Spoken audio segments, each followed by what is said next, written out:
അല്ലടോ, അന്ന് കൊല്ലം സുധി മരിച്ചപ്പോഴും ഇവിടെ കുറേ ആൾക്കാർ വന്നിനല്ലോ അവരെ വീട്ടിൽ.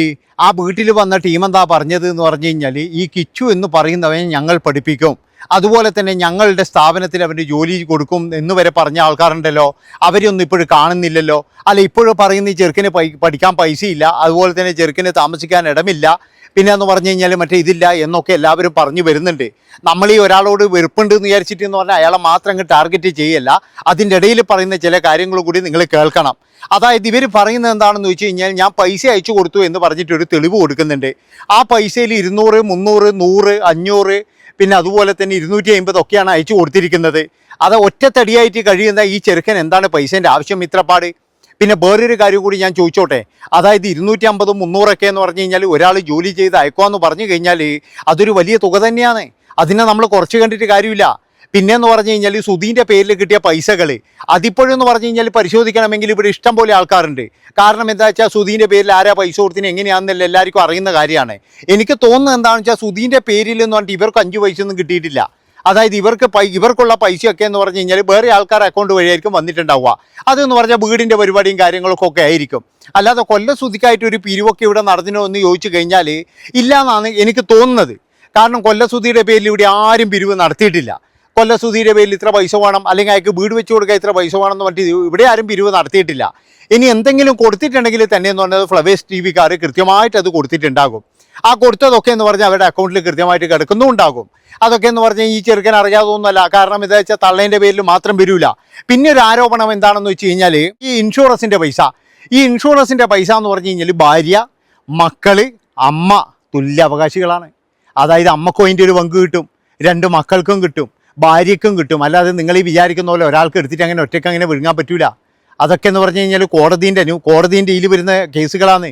ഇവിടെ കുറേ ആൾക്കാർ അവിടെ നിന്ന് പറയുന്നിട്ട് ഒറ്റയ്ക്ക് ഇൻഷുറൻസ് തിന്നേണ്ട പ്ലാനാണ്, അല്ലെങ്കിൽ രേണുവിന് ഒറ്റയ്ക്ക് തിന്നേണ്ട പ്ലാനാണ്, രേണുവിന് കിട്ടാൻ പോകുന്ന കോടികളാണ്. അതിലെന്ത് വീതം കിട്ടിക്കഴിഞ്ഞാലും സുധിയുടെ അമ്മ ജീവിച്ചിരിപ്പുണ്ടെങ്കിൽ അവർക്ക് വരെ അതിൻ്റെ ഒരു വീതം പോകും. അതാണ് നിങ്ങൾ മനസ്സിലാക്കേണ്ടത്. ഇവിടെ പലർക്കും അറിയാത്ത കാര്യങ്ങളാണ് ഇതൊക്കെ. പിന്നെ മറ്റൊരു കാര്യം എന്ന് പറഞ്ഞു കഴിഞ്ഞാൽ, ആ ചെറുക്കൻ പറഞ്ഞത് എന്താണ് ശരിക്ക്? അതായത് ആ ചെറുക്കൻ പറഞ്ഞ് എൻ്റെ ചെറുപ്പകാലത്ത് എനിക്ക് നടന്ന ചില കാര്യങ്ങൾ, അതായത് ആ ചെറുക്കൻ അതാണ് പറഞ്ഞത്. അപ്പോൾ ആ ചെറുക്കൻ എന്ന് പറഞ്ഞു കഴിഞ്ഞാൽ അവൻ്റെ ആദ്യത്തെ അമ്മ ഉപേക്ഷിച്ച് പോയി. ശരിയാണ്, ആദ്യത്തെ അമ്മ ഉപേക്ഷിച്ച് പോയി കഴിഞ്ഞാൽ തൻ്റെ കൊച്ചുമകൻ എവിടെ, അല്ലെങ്കിൽ തൻ്റെ മകളുടെ മകൻ എവിടെ എന്ന് അന്വേഷിക്കേണ്ട ഒരു ബാധ്യത ഈ ശാലിനി എന്ന് പറയുന്ന സ്ത്രീയുടെ വീട്ടുകാർക്ക് ഉണ്ടാവുമല്ലോ. അതാണ് എനിക്ക് ചോദിക്കാനുള്ളത്. ഇനി എന്തൊക്കെ പറഞ്ഞു കഴിഞ്ഞാലും അവരുടെ ചോരയാണെങ്കിൽ അവർ അന്വേഷിക്കത്തില്ലേ? അവരന്വേഷിച്ചിട്ടില്ല. അതുപോലെ തന്നെ എന്ന് പറഞ്ഞ് ഇവിടെ ആരും എന്ന് പറഞ്ഞാൽ 2ാമത് കല്യാണം കഴിച്ച വീണയൊന്നും പറയുന്നില്ല, ഒരു മനുഷ്യന്മാർ പോലും ഒന്നും പറയുന്നില്ല. കാരണം എന്താ? അവരിലും റോളില്ല. അതുപോലെ തന്നെ എന്ന് പറഞ്ഞാൽ എല്ലാവരും പറയുന്നൊരു കാര്യം എന്ന് പറഞ്ഞാൽ രേണു സുധീനെ മാത്രമാണ്. ശരിയാണ്, ഞാൻ പറഞ്ഞല്ലോ, ഇന്നും അന്നും ഇന്നും ഒക്കെ എന്ന് പറഞ്ഞാൽ രണ്ടാനമ്മ എന്ന് പറഞ്ഞാൽ രണ്ടാനമ്മയാണ്. ഇനി എത്രത്തോളം നോക്കിക്കഴിഞ്ഞാലും രണ്ടാനമ്മമാർക്ക് കുറ്റം ഉണ്ടാകും. സ്വന്തം മക്കളെ പോലെ നോക്കിക്കഴിഞ്ഞാലും രണ്ടാനമ്മക്ക് കുറ്റം ഉണ്ടാകും. കാരണം എന്താണെന്ന് വെച്ചാൽ ഈ അടുത്ത് എന്ന് പറയുന്ന ഒരു സംഭവം നടന്നു. നമ്മുടെ ലിനി സിസ്റ്റർ എല്ലാവർക്കും അറിയാലോ.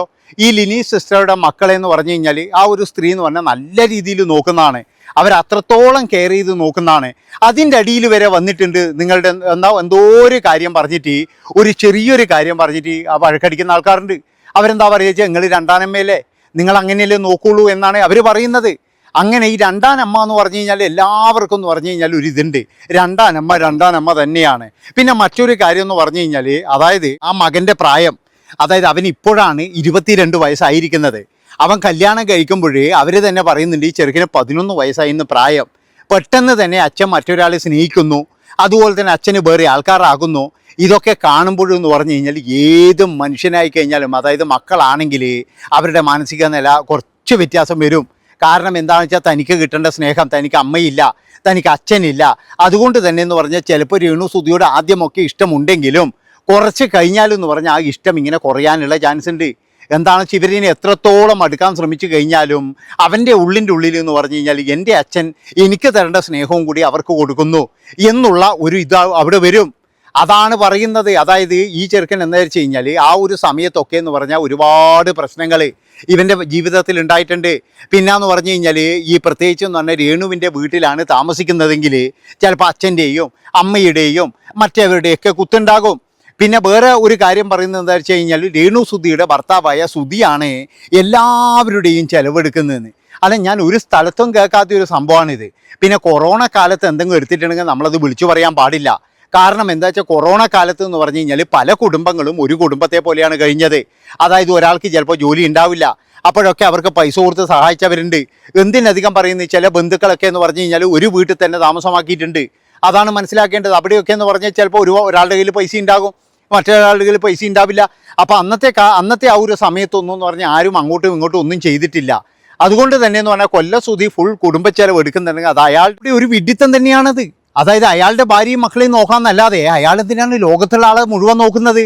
അതാണ് എനിക്ക് ചോദിക്കാനുള്ളത്. അച്ഛൻ അവിടെ നോ പറയാൻ അറിയില്ല എന്നാണ് മകൻ പറയുന്നത്. പക്ഷെ നോ പറയേണ്ടടുത്ത പറഞ്ഞല്ലേ പറ്റൂ. നമ്മൾ എവിടെ നിന്നെങ്കിലും കടവും വാങ്ങിച്ച് ഇതും വാങ്ങിച്ച് വന്നിട്ട് ഇങ്ങനെ എല്ലാ കുടുംബങ്ങൾക്കും കൊടുത്തു കഴിഞ്ഞാൽ നമുക്കെന്താ ഉണ്ടാവുക? ഒന്നും ഉണ്ടാവില്ല. പിന്നെ വേറൊരു കാര്യം ഞാൻ നിങ്ങളോട് പറയാം. അതായത് വഴക്കിൻ്റെ കാര്യങ്ങൾ എന്ന് പറഞ്ഞു കഴിഞ്ഞാൽ ഈ കൊല്ലസുതി പോകുന്നിടത്തൊക്കെ വഴക്ക് എന്ന് പറഞ്ഞു കഴിഞ്ഞാൽ അതായത് കൊല്ലസുതി നല്ല രീതിയിൽ മദ്യപിക്കും. അതാണ് പ്രശ്നമാണെന്ന്. അല്ലാതെ വേറെ ഒന്നുമല്ല. ഇയാൾ നല്ല രീതിയിൽ മദ്യപിക്കും. അതൊരു വലിയ പ്രശ്നം തന്നെയാണ്. ഇയാളുടെ കുടുംബജീവിതങ്ങൾ പകുതിയും പോയതെന്ന് പറഞ്ഞാൽ ഇയാളുടെ മദ്യപാനമാണ്. നമ്മൾ ഒരു സൈഡിലോട്ട് മാത്രം നിന്ന് ചിന്തിക്കരുത്. കാരണം എന്താണെന്ന് വെച്ച് കഴിഞ്ഞാൽ അതായത് ആ ചെറുക്കൻ പറഞ്ഞതിനിപ്പോൾ നമുക്ക് കൃത്യമായിട്ട് രേണുവിൻ്റെ തന്തേനെയും മറ്റേവരെല്ലാം കുറ്റം പറയാം. അതുപോലെ തന്നെ ആ ചെറുക്കനെ വീട്ടിൽ നിന്ന് അടിച്ചിറക്കിയതിന് അതിനും പറയാം. അടിച്ചിറക്കിയെന്ന് ആരും പറഞ്ഞില്ല കേട്ടോ. ആ ചെറുക്കൻ തന്നെ ഇറങ്ങിപ്പോയതാണെന്ന് നടന്ന്. ഓനിപ്പോഴും എന്ന് പറഞ്ഞാൽ അവൻ്റെ അച്ഛമ്മേൻ്റെ കൂടിയാണെന്നാണ് പറയുന്നത്. ഏതായാലും ആ ഒരു കാര്യത്തിലൊക്കെ നമുക്ക് രേണുവിനെ കുറ്റം പറയാമെങ്കിലും അവൻ പറയുന്ന കാര്യങ്ങൾ നമ്മൾ കൃത്യമായിട്ടൊന്ന് ഗ്രഹിച്ചെടുത്ത് നോക്കണം. അപ്പോഴെന്ന് പറഞ്ഞു കഴിഞ്ഞാൽ സുധി എന്ന് പറയുന്ന ഒരാളുടെ ജീവിതത്തിലേക്ക് 3 സ്ത്രീകൾ വന്നിട്ടുണ്ടെങ്കിൽ അത് അയാളുടെ വലിയൊരു പരാജയമാണ്. കാരണം എന്താ വെച്ചാൽ ഒന്ന് കെട്ടി അതും പോയി, അതുപോലെ രണ്ടാമത് കെട്ടി അതും പോയി, മൂന്നാമത് കെട്ടിയിട്ട് അവിടെയും പ്രശ്നമാണെങ്കിൽ അയാൾ ഒരു പരാജിതനായൊരു മനുഷ്യനാണ്. അപ്പോൾ ആ മനുഷ്യൻ്റെ പ്രശ്നം എന്താണെന്ന് ചോദിച്ചാൽ ആ മനുഷ്യൻ നല്ല രീതിയിൽ എന്ന് പറഞ്ഞു കഴിഞ്ഞാൽ അടിക്കും. ആ അടി തന്നെയാണ് ആ മനുഷ്യനെ നാശത്തിലേക്ക് കൊണ്ടുപോയത്. ഇപ്പോഴും കൊല്ലസുതിയെ പിന്നെ എന്താ പറയുക കൊട്ടേഷൻ കൊടുത്തു, അല്ലെങ്കിൽ കൊല്ലം സുധിയെ സ്നേഹിച്ചിട്ടില്ല രേണു എന്നൊക്കെ പറഞ്ഞിട്ട് കുറേ വീഡിയോസ് ഞാൻ കണ്ടു. അതായത് ഒരു ഭാര്യ പോലും അങ്ങനെ സ്നേഹിക്കൂല. ഭാര്യ ഭർത്താക്കന്മാരുടെ ഇടയിൽ എന്ന് പറഞ്ഞു കഴിഞ്ഞാൽ വെള്ളം അടിച്ച് വന്നു കഴിഞ്ഞാൽ വലിയ പ്രശ്നം തന്നെയാണ്. അതിവിടെ ആയിരിക്കാം മനസ്സിലാകാത്തത്. നമുക്ക് വേണമെങ്കിൽ കുറച്ച് 10 വ്യൂസ് കിട്ടാൻ വേണ്ടിയിട്ട് നമുക്ക് എന്ത് വേണമെങ്കിലും പറയാം. പക്ഷേ ഒരു കാര്യം, നിങ്ങൾ ഇത് സത്യസന്ധമായിട്ടുള്ളൊരു കേസ് നിങ്ങൾ ഏറ്റെടുത്തതാണെങ്കിൽ ആ 2 ഭാഗവും കൂടിയിട്ട് കണ്ടിട്ട് ഇപ്പം ഞാൻ ആദ്യത്തെ ആ ഭാഗം കണ്ടു, എനിക്ക് തോന്നി രേണുവാണ് തെറ്റുകാരിയെന്ന്. പിന്നീട് കുറേ കാര്യങ്ങൾ ഇങ്ങനെ ചകഞ്ഞ് നോക്കുകയും അതുപോലെ തന്നെ എനിക്കറിയാവുന്ന ഇത് വെച്ച് ഞാൻ അന്വേഷിച്ചപ്പോഴും എനിക്ക് മനസ്സിലായ ഒരു കാര്യം എന്ന് പറഞ്ഞു കഴിഞ്ഞാൽ കൊല്ലസുധിയുടെ വീട്ടുകാർ ഒരാൾ പോലും ചിത്രത്തിലില്ല. അതാണ് നിങ്ങൾ മനസ്സിലാക്കേണ്ടത്. അതായത് കൊല്ലം സുധി തന്നെ ഇതിനു മുന്നേ ഉള്ള അഭിമുഖത്തിൽ പറഞ്ഞത് എനിക്ക് ആകെയുള്ളൊരു ബന്ധു എന്ന് പറഞ്ഞു കഴിഞ്ഞാൽ അസീസ് മാത്രമാണ്. അസീസും ഞാനും കൂടിയാണ് പ്രോഗ്രാമിന് പോകുന്നത്. അസീസും ഞാനും കൂടിയാണ് ഈ ചെറുക്കനെയും കൊണ്ട് പ്രോഗ്രാമിന് പോകുന്നത്. ഈ ചെറുക്കൻ എന്നും എൻ്റെ കൂടെ ഉണ്ടാകുമായിരുന്നു. അന്ന് ഒരു വീട്ടുകാരും ഞങ്ങളെ തിരിഞ്ഞു നോക്കിയിട്ടില്ല. കാരണം കൊല്ലസുധിയുടെ വീട്ടുകാരെ പറ്റിയിട്ട് എവിടെയും അയാൾ പറയുന്നില്ല. അതായത് അവരുമായിട്ടൊന്നും യാതൊരു ബന്ധവുമില്ല. അദ്ദേഹത്തിൻ്റെ ജീവിതവുമായിട്ട് അങ്ങ് പോവുകയായിരുന്നു. അല്ലാതെ നമ്മൾ വിചാരിക്കുന്ന പോലെ എന്ന് പറഞ്ഞു കഴിഞ്ഞാൽ ഒരു ബന്ധവുമില്ല. ഞാൻ പറഞ്ഞല്ലോ, ഈ കൊല്ലസുധിയുടെ മൃതദേഹം അങ്ങോട്ട് കൊണ്ടുവരാമെന്ന് പറഞ്ഞപ്പോഴാണ് അവരുടെ വീട്ടുകാരെ വരെ നമ്മൾ കാണുന്നത്. അതിനു മുമ്പേ എന്ന് പറഞ്ഞാൽ സുധിയുടെ വീട്ടുകാരെ ഒരാൾ പോലും കണ്ടിട്ടില്ല. പിന്നെ മറ്റേ കണക്കിൻ്റെ കാര്യങ്ങളൊക്കെ എന്ന് പറഞ്ഞു കഴിഞ്ഞാൽ അതൊക്കെ കള്ളക്കണക്ക് തന്നെയാണ്. അതായത് ചിലവും കാര്യങ്ങളൊക്കെ എന്ന് പറഞ്ഞ് 1,80,000 രൂപ കൊണ്ടു കൊടുക്കുക എന്ന് പറഞ്ഞു കഴിഞ്ഞാൽ ഇതെന്താണ് ഇത്? അത് എനിക്ക് മനസ്സിലാകുന്നേ ഇല്ല. അതായത് എന്തോരം ചിലവ് കഴിച്ചു കഴിഞ്ഞാലും 80,000 രൂപ 1,80,000 രൂപയാകുമോ? ഒരിക്കലുമില്ല. അതൊക്കെ എന്ന് പറഞ്ഞാൽ കള്ളക്കണക്കും കാര്യങ്ങളൊക്കെ ഉണ്ടാകും. പിന്നെ വേറെ ഒരു കാര്യം എന്ന് പറഞ്ഞു കഴിഞ്ഞാൽ നമ്മളെല്ലാവരും എന്ന് പറഞ്ഞു കഴിഞ്ഞാൽ ഈ ഒരു കാര്യത്തിൽ കൃത്യമായിട്ട് അതായത് ഒരാളെ ടാർഗറ്റ് ചെയ്യാതെ ആ ഭാഗത്തേക്ക് പിന്നെ വരാം. ആ ഭാഗത്തേക്ക് ഞാൻ ഒരു വീഡിയോയുമായിട്ട് വരുന്നുണ്ട്. അതായത് സുധീൻ്റെ മകൻ എന്താണ് സംഭവിച്ചത്, അവനിങ്ങനെ പറയാനുള്ള കാരണം എന്താണ്, ഇതിനെ പറ്റിയിട്ടുള്ള ഒരു വീഡിയോ ഞാൻ വരുന്നുണ്ട്. പക്ഷേ ഒരു കാര്യം ഇപ്പോഴും എനിക്ക് പറയാനുള്ളത്, ആ ചെറുക്കന് പൈസ അയച്ചു കൊടുത്തത് അതെന്ന് പറയുന്ന വലിയ കാര്യം തന്നെയാണ്. 2,000 രൂപയാണെങ്കിൽ 2,000 രൂപ അവർ രണ്ടാനമ്മയായിട്ടും അയച്ചു കൊടുക്കുന്നുണ്ടല്ലോ. പിന്നെ എന്ന് പറഞ്ഞു കഴിഞ്ഞാൽ സുധീൻ്റെ ഇൻഷുറൻസ് പൈസ വന്നു കഴിഞ്ഞാൽ രേണുവിന് മാത്രമായിട്ടത് പോകില്ല. അതെന്ന് പറഞ്ഞാൽ ജോയിൻ്റ് അക്കൗണ്ടിൽ, അതായത് രേണുവിൻ്റെയും മക്കളുടെയും അമ്മയുടെയും പേരിൽ തന്നെ കിടക്കും ആ പൈസ. അതാണ് മനസ്സിലാക്കേണ്ടത്. പിന്നെ മറ്റൊരു കാര്യം എന്ന് പറഞ്ഞു കഴിഞ്ഞാൽ ഇനിയിപ്പോൾ ആ വീടിൻ്റെ പ്രശ്നമാണെങ്കിൽ ഈ ചെറുക്കൻ കൃത്യമായിട്ടും അവിടെ പോയിട്ട് താമസിക്കണം. അതെന്ന് പറഞ്ഞാൽ ഇവനും കൂടി അവകാശപ്പെട്ട വീട് തന്നെയാണ്. അവിടുന്ന് ഒരു കാരണവശാലും ഇവനോട് ഇറങ്ങിപ്പോകാനോ അല്ലെങ്കിൽ ഇവൻ അവിടെ റൂമില്ല എന്ന് പറയാനോ ഇവർക്ക് ആർക്കും അധികാരമില്ല. അതാണ് മനസ്സിലാക്കേണ്ടത്.